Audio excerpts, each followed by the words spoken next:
It was supposed to be a family dinner, but halfway through dessert, my parents leaned back, exchanged a glance, and dropped it like it was casual conversation. "We've decided," my father said, cutting his pie, "your inheritance will be redirected to pay off your brother's debts. It's only right." My mother nodded, as if balancing their son's recklessness on my shoulders was fair, natural, inevitable. I didn't argue. I didn't even blink. I let them talk.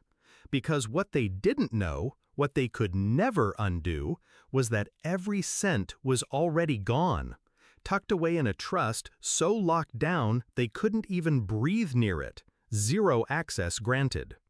My brother was always the chosen one, the golden child who could do no wrong.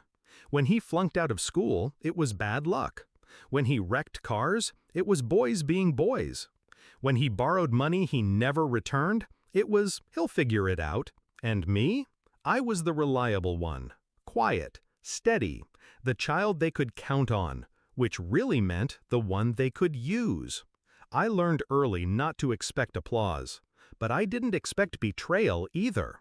Not until I overheard my mother whisper once, "She doesn't need as much. She's fine on her own. Better we take care of him." That's when the ground shifted. That's when I stopped being their daughter in my head, started being their insurance policy.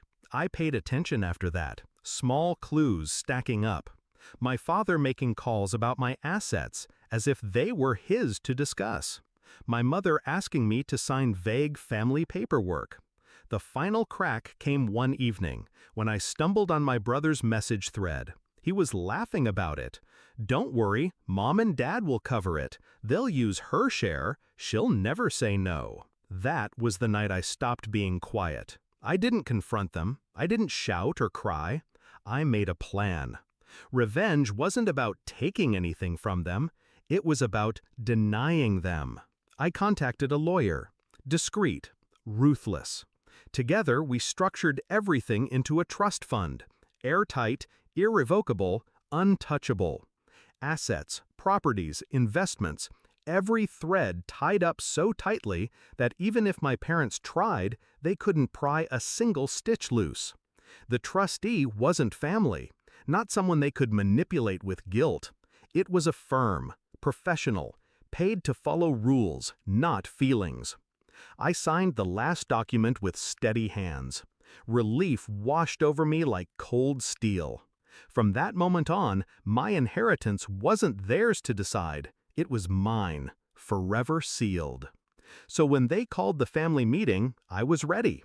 We sat in the living room, plates clinking, my brother smirking like he already held the keys to my future. My mother started explaining how it was temporary, how I'd understand once I had children of my own. I nodded. I let them explain how my sacrifice would keep the family name intact. I let my brother joke about owing me one. Inside, I was calm, detached, like watching actors stumble through a play whose ending I already knew. They thought they were delivering news. In reality, they were confessing. I waited until they'd said everything, until my father leaned back with that final tone of authority and said, "So it's settled." Then I smiled. "No," I said quietly. 3 heads snapped toward me. Confusion? Annoyance? "What do you mean, no?" my mother asked. I leaned forward, rested my elbows on the table. "Every asset you think you control," I said, "has already been moved. Months ago. Into a trust. Ironclad. You can't touch it. Not for his debts, not for anything."